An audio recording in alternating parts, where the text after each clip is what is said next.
Hello, everyone. Welcome to another amazing episode of Inspired Action, where we dive into the most pressing leadership challenges and hope to inspire you to take a more coach-centered and people-focused approach to leadership. I'm your host, Kyle Pertuis, and it's time to get started with our three amazing guests for today. Hey, welcome to Inspired Action. I'm your host, Kyle Pertuis, and I'm here with three amazing guests today to answer this question. How do you promote collaboration over competition within your teams? But first, let me do a quick intro. Today, we have April Pertuis, visionary founder and CEO of LIGHTbeamers, empowering women to use their stories as a catalyst for growth and impact in their businesses, communities, and lives. Holly KRIVOKAPICH, who is the Director of Physician and Provider Relations at the Women's Hospital of Texas and the founder of Soberish Uprising. And finally, Dallas Pop, owner of Sovereign Marketing and a digital marketing expert, teaching others how to build profitable online systems and achieve long-term business success. I can't wait to hear from each of you, so let's jump right into it. And April, you drew the short straw, so you get to go first today. And I'll ask you again, the question, how do you promote collaboration over competition within teams? Yeah, it's such a great question. And it's made me think about this because I primarily work in my world with entrepreneurs and solopreneurs and not a lot of teams necessarily. But I have team in my own business. And it's an interesting dynamic too, because my team is primarily virtual assistants from the Philippines. So they live very far away, but they all communicate with each other on a regular basis, and they each have individual roles and responsibilities in our company. And over the years, and I've had these women working for me for a really long time, like 6 years plus, and we've developed, some really good systems of communication. But one of the things that I've always tried to do is to get them to see the bigger picture.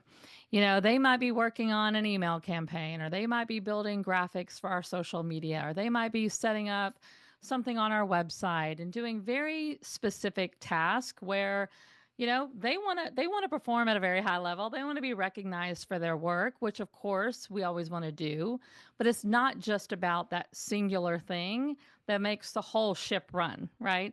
So I've always tried to, when we have our team meetings, I've always, let them know what each other is working on. I cast a vision of like how their individual parts are going to be a part of making the whole thing work or making the whole thing a success, right? So I think that's a big part when I've thought about this question. It's a big part of what I've been able to do with the team that I have is, thinking like a leader, like how would a leader cultivate community so that we have a better culture. They want to work here for a long time. They feel seen and validated. They know that their individual work is super important, but they also understand that it goes into playing a much, much bigger role for the entire company's success and helping bring my vision to life, that they play a big role in that. So that's what I thought about when you asked this question. Yeah, it's so important, right, to create that shared goal so they understand how their individual contributions are having an impact on the bigger picture. So good. Holly, let's jump over to you. I mean, What would you add to that? Having to follow the storyteller. I think that no pressure.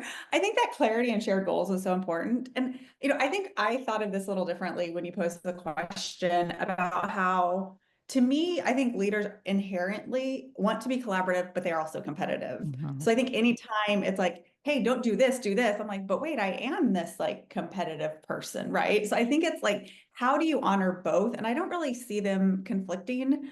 I worked in college athletics, I worked the Olympic movement, and talk about the most competitive driven people and the most collaborative, right? So I think it's like honoring both sides of that and really defining what is competitive and what is the collaboration. Because I've seen both as an employee and as a leader go really bad, right? There's too much collaboration or there's too much competitiveness.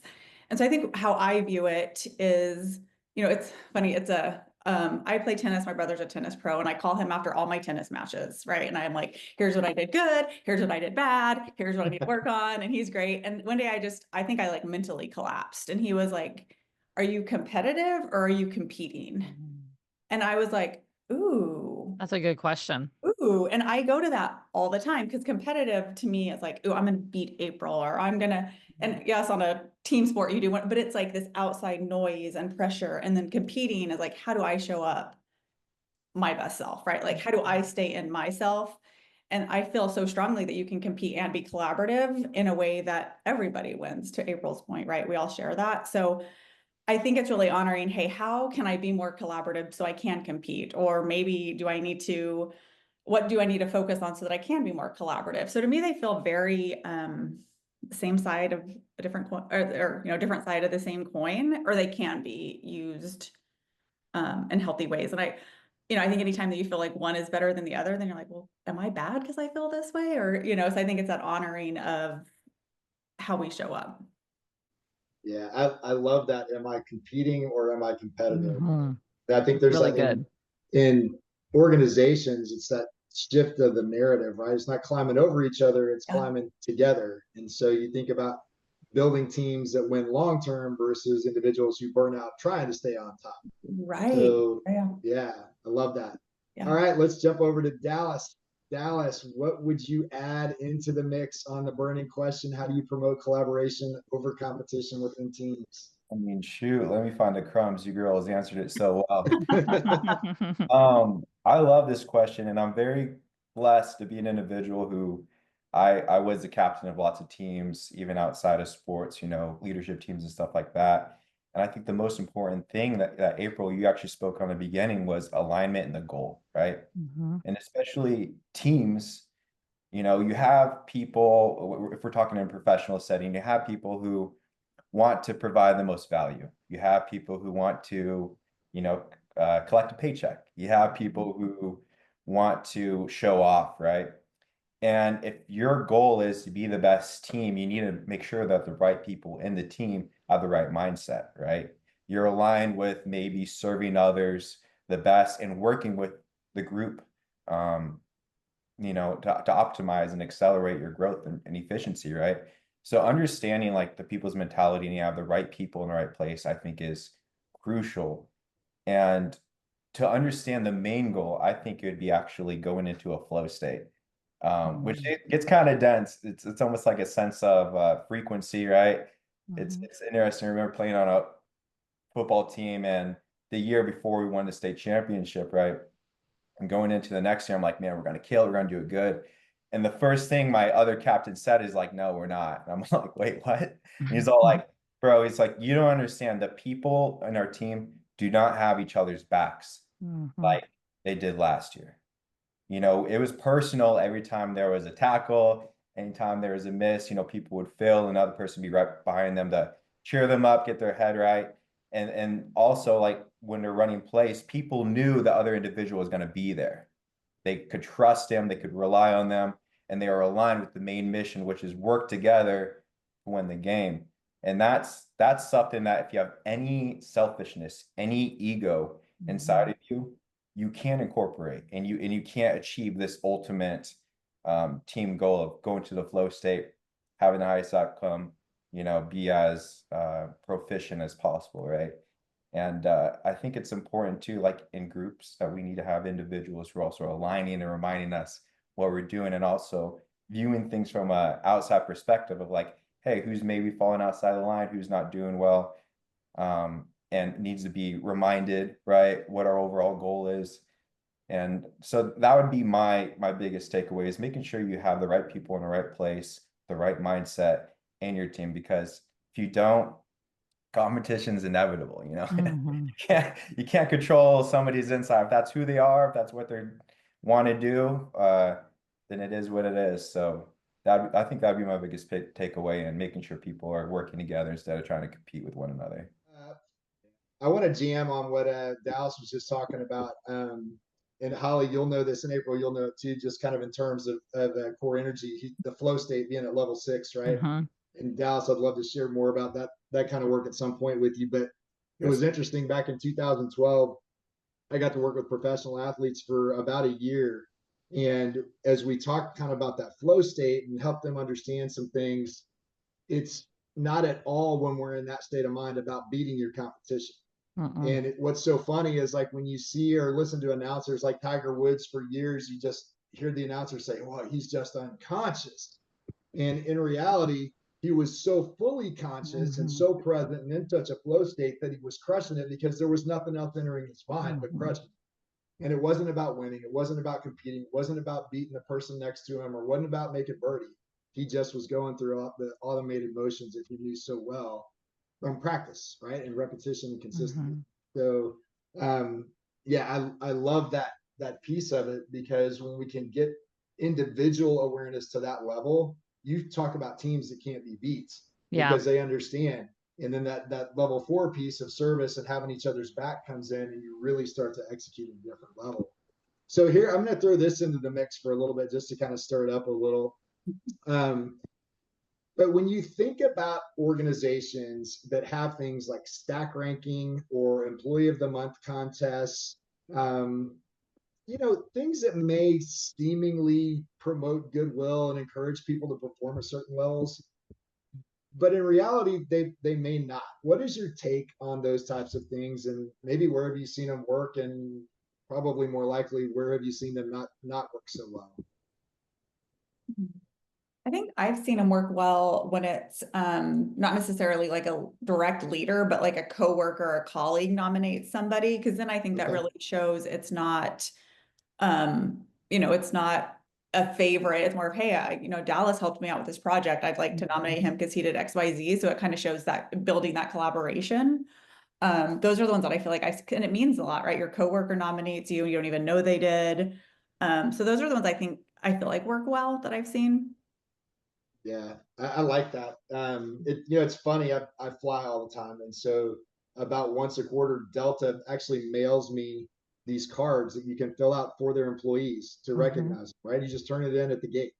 And I'm like, you know, that's kind of cool. I don't know how much people use them, but I mean, I get like two a quarter and try to use them where I can. But even internally, Holly, to your point, I think if it's not about promoting yourself, but it's encouraging you to promote others on the team, then we get different results. Absolutely. Other thoughts around that? I was thinking about when it doesn't work well, and when I've been a part of teams and just in my career in general, and what I've seen, you know, others kind of like in the marketplace, this idea that, oh, if we recognize the ones who are performing really well and hitting these targets, it's somehow going to encourage and motivate everyone else to do the same. And I actually think that's not really what happens. I think it'll motivate a couple, especially those who know maybe they have a chance, you know, they're close in the rank. And like, okay, that's going to motivate me to kind of go to the next level and kick it into high gear, because I'm really not that far away from the leader, or, you know, for following some sort of leaderboard. But I don't think it does anything to motivate someone who's in the back of the room, who's at the bottom of the ranking list, who may not even be registering. You know, I think it doesn't motivate the person who feels like, well, I mean, I could never do what that person does. I don't have that skill set. Or maybe they're thinking, I'm so far behind. Why even bother at this point? So maybe they have it in them, but now they see that there's so much distance between themselves and the leader, the top performer, that it actually encourages them to give up. And so that's where I've seen it not work well. And I am someone personally who has never been motivated. I didn't play sports, and I'm not motivated by competition. So anytime I've been in a situation where it's like, even if it was just friendly, like, oh, we're going to have a fun game, I'm like, I'm out. Like, you've already lost me, because I am not motivated by competition. I never have been in my life. And even in leadership levels, I'm not. So I think it's something to be aware of. And I love that you've asked, like, when does it work? When does it not work? That's what I immediately thought of when it doesn't work. Can I ask a question really quick, Kyle? Yeah. I'm curious for you, April, the one I talked about, like a coworker honoring you, would that mean more for you than like a staff Absolutely. leader, like somebody? You know, my love language is words of praise, you know? So if you were to say, oh, April did such a good job, that would mean so much more to me, because that is something that speaks to how I appreciate recognition. You know, it's not at all by being the high, and I'm a high performer, don't get me wrong, but I don't go after it to be recognized as a high performer. Yeah. Yeah. And I think probably a whole nother session on the topic of competing within yourself. to achieve levels of performance that are our own expectations. If they're our own expectations, we're not trying to compete to meet a level of expectations for others. Yeah, good question, Holly. Dallas, what would you add into the mix?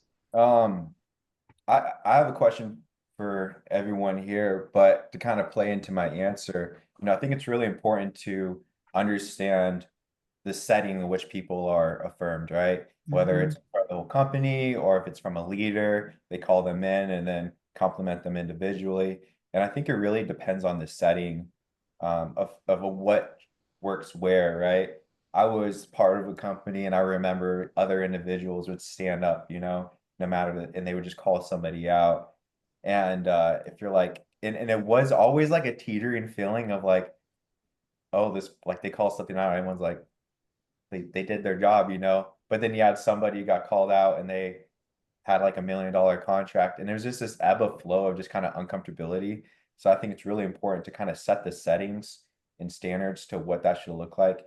Needless to say, affirming somebody and their work and dedication is extremely important in a company. Like you want to make sure they know that they're appreciated and that they're seen, and just give that recognition for a leader. That's crucial. But maybe the setting is really important as well. So my question was like, where do you guys think is the appropriate setting to do that? Because I'm a younger individual, so I'm curious what your guys' take on, so I can use that going forward. Because I knew that wasn't the most appropriate what I was part of. So what would you guys suggest? I really liked how Holly presented it. Like if it was, like just kind of like a standard inside of a organization or group or company, whatever it was, that says like, hey, we're always going to have this kind of like the suggestion box, but instead it's like a praise box or something. And it's like, hey, if you see somebody going above and beyond, or you see something that, you had an encounter that you are very appreciative of, or, you want to shine the light on this person, there's a time and a place that we can do that in an appropriate way. And this is it. This is the structure in which it lives. And so, I would appreciate that. Like, I agree to what you're saying. Like, if there's no structure around it, then that can run away from somebody, especially the company, really, really fast, right? And it start to feel gratuitous and used, as an advantage. I mean, we can all play, have thoughts around that. So I like the way that Holly presented it. Like if it was some sort of, structured, like this is where you can, submit your appreciation somewhere. And then at team meetings every third week or whatever, we're going to always, have a moment where we recognize those. I like that. And I think, thank you for saying that, because it's kind of making me realize why that was a little Yeah. not as much comfortable, is because you had the people who were doing above and beyond, and you had the people who are doing bare minimum, but to somebody else, that's their friend, wants to celebrate them for doing the bare minimum. So then it kind of creates like, okay, what are the standards? What is worth being shout out for and affirmed? And what's, maybe just some people's friends scratching their own back. However, I'm sure everyone here has been in more professional settings, but like take it off of what you said in the beginning, my first initial thought is like when not to do it. Yeah, I'm a huge proponent of, we start adding too many rules of when and how, then it's not authentic. And I don't play that game very well. And back in the old days when I was in sports, you smack somebody on the ass, they knew they did something good. We can't do that anymore, especially in the work environment. Do not try this, ladies and gentlemen. Bad advice. Right? But I'm a firm believer in success that I've had working with teams, and even the ones that I work with now. You speak those kind of things early and often, and if you say it, if you see it, you say it. And they're just like, well, they're just doing their job. Why should we? I'm not all about participation trophies either. But if somebody's putting effort towards something, even if it's their job, acknowledge it. Who cares, right? Let's give them that nudge of motivation that they might just need to say, oh, well, hey, somebody does this. So and also, like, Does it always even have to be done for the sake of recognition? Like That's it right. could just be for the sake of appreciation. Like I could just go to Dallas privately and say, dude, I see you. You know, you may not be winning the awards, and you know, may not be at the top of the leaderboard or whatever might be going on, but like I see you. I loved how you did this thing. You were so helpful to me. Hey, thank you. And I just think that's where all of us, you know, and everyone watching, we have opportunities every single day to be a better human, to be honest. And when we're better humans, we can be better employees, we can be better team members, we can be better leaders. Like just think, I love to subscribe to the golden rule. I truly do. Like do unto others how you would have them treat you. And think about that. And I think we get going in our day and it's easy to overlook that, but it doesn't have to be like, "Ooh, I'm going to put your name in the hat so that they can announce you at the, what I just suggested earlier." It can be like, do it just to do it, just to recognize people, just to speak out loud that you see them and you appreciate them. And that's okay if it doesn't always make it to the recognition level for the whole company. Yeah, that's beautiful. That's awesome. Mm-hmm. All right, you guys, I'm going to call it a wrap. Thank you so much for being here today. And I can't wait for the rest of the world to see these messages, and we'll get those out. Stay tuned. Join us every Thursday for the next episode of Inspired Action. Well, that's a wrap for another edition of Inspired Action, the Leadership Forecast. We're so grateful for our guests today and the impact they're making with the work they do. Be sure to check out our YouTube channel to watch the longer version of this episode, and be sure to like, comment, connect with, and follow me and each of our guests. You'll find all of our links in the caption of this video. Thanks for watching, and be sure to tune in every Thursday at noon Central, 1 p.m. Eastern for new episodes.